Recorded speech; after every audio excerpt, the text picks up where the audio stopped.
here as soon as I remember how to spell Koizi. In Sebasco player one side, both the Elder God border showing off. They've been grinding that Kombat League.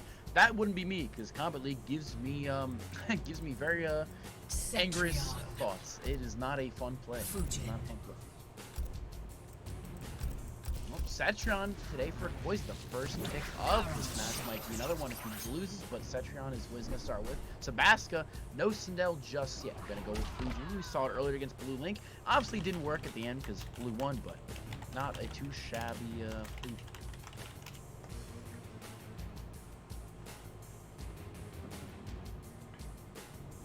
All right, here we go. Game one, Fujin on the board here. Koizi, though, he's in the loser's bracket. He's done messing around. It is time for Sindel, or not Sindel, Cetrion here. This is the character that he found a lot of his early success with. As DLC characters came out, you know, we did see the switch over to Sindel as arguably more prominent now, and with the recent buffs and aftermath, he's also been having a lot of fun with Scarlet. But here, it's time to go back to what he arguably may know best.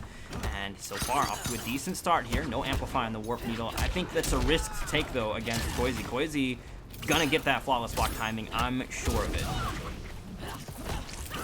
Yeah. The only part about Fujin is like, it's a huge mix-up. Am I gonna meter burn it or not? Am I gonna stagger it? Am I not gonna even finish the full string? There's so many mix-ups with Fujin with that just that one string. You never really can always just floss. Down forward. Oh, it's using Born again. Oh boy, the tornado actually just got a kind of technically buff. There was a 7-frame kind of gap where you can stand a 1 interrupted. They just patched it where it only will trade if you have a stand 1 7-framer, down 1.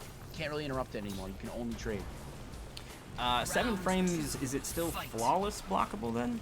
Yes, it's I still think that's the timing blockable. window to flawless block it. And the flawless block, I think, reduces the pushback on it. So that's one of the really scary things about the move, is that it will send you kind of far away. For Fujin, it might not be as daunting because he's got that low slide as well as that backdraft move where he summons the wind with back 2. And one of those goes like half screen. So he's not going to be too worried about Sindel getting far away from him, but still definitely not what you would want. Ooh, doesn't quite get caught by that tornado. And there's the backdraft, not quite far enough. Half screen, she was sitting a little further. But there, you see how it pulled even from the back of it, still ended up pulling. Koizi has to be really careful with that backdraft move that he uses. I don't know what it's called, but I think backdraft is a cool name for it. It's definitely not called backdraft. It's actually all that I know. Physical 3-set and the Aquaman trade. We all know Aquaman can just do. If you do a combo in that, you can actually block afterwards to get hit. And Sebasco's so smart for that. He didn't go for any combos, he went for a throw instead, making sure you can't break away at all. Yeah, also he is still currently sitting on Fatal Blow. 1 hit confirm is all he'll need. Koizi still needs a little bit more damage to finish the job. Without the chip is going to be avoided, but no defensive meter left to survive, and that will be Koizi claiming game 1. Cetrion. Game 1 with Born against Cetrion. This is really like the pick that everybody thought, really, when Cetrion got buffed, her third variation Born Again got buffed, we thought every single, Cetrion player was going to use Born Again. That was going to be the pick of the town. It was honestly a really, really nice buff, but we haven't seen Born Again that often. They've kind of stayed stingy, with spring cleaning, not wanting to change, but of course, finally bringing out Born Again.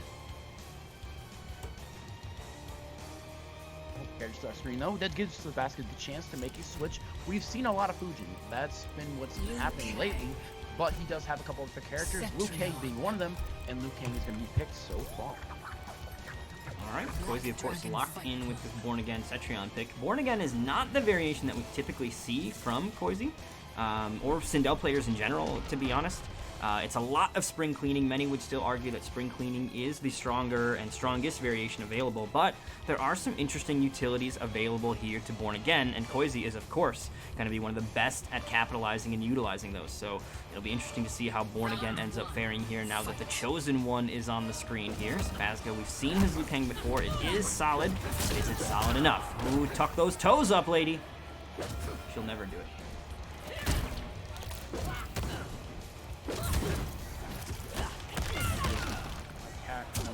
Play with everything, she's not allowed to. Ooh, you live in a tyrannical land? Why won't your cat be allowed to play with anything? If Bubs wants to play with something, Bubs gets to play with it, unless it's headphone cables. Yeah. Cords are not a thing she can play with. I had to grab a cord away from her. She's not using my charger for my phone. It's just a phone charger. It's not an Ethernet cable. You'll be fine. Wasn't really using the range down 4. Like, Cetrion's down 4.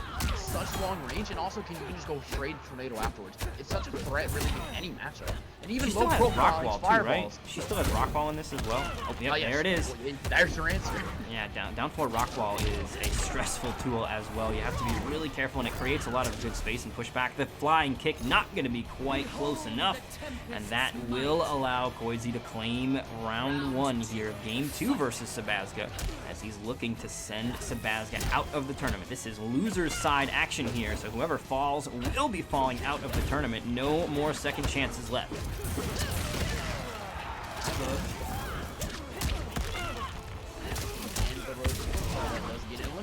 So far, Koizi has been taking away this game. He's sending up the Aquaman buff. It is random. Very cheap.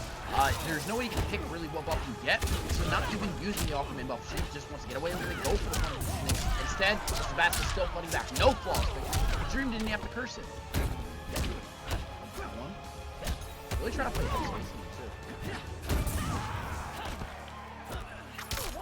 Grab, not going to be a huge really factor in the comeback really market.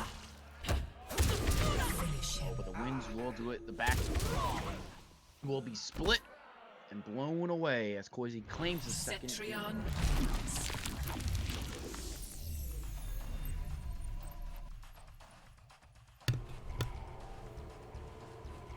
Looking at the earth, peering at the danger she's created, and up to give you Sebastian the chance to really switch into a character and stay with that character. There's no switching from now on. And you gotta always think about, like, he not only has Cetrion, he has Sindel, sometimes even a Cassie, Jackie sometimes. There's so many characters you really have to think about, not just the Cetrion, but... So I would think Liu Kang is a solid character. Like, this is one of the characters where if you know the opponent has a pool of really characters you can pull out, Liu Kang can deal with a lot of characters by himself since he is a very high materialist and able to really defend against the top tiers himself. Yeah, I think the big thing about Liu Kang is he's got a really well-rounded toolkit. His zoning is not the best, but it exists. His up-close game, maybe not the best, but it exists. Crushing blow game, also not the best, but it does exist. And all of those tools, when utilized properly, can prove to be a formidable foe against anybody on the character roster, including the other top tiers.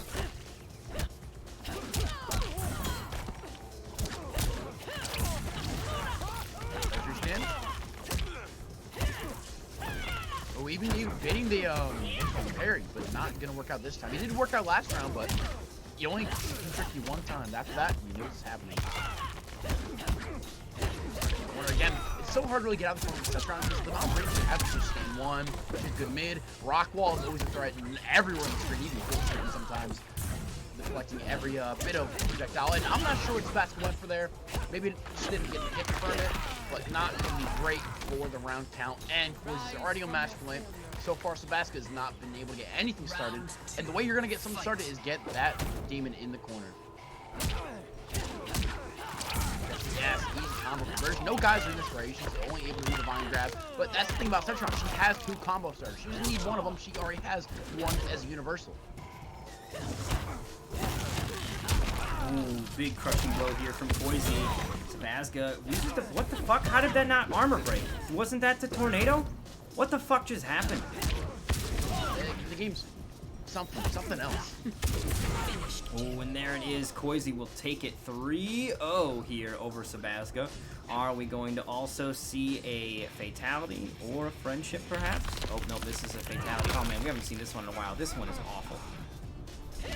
I would like to know where she's even standing. Do you see the angle that, like, where are you standing when you're shooting the laser?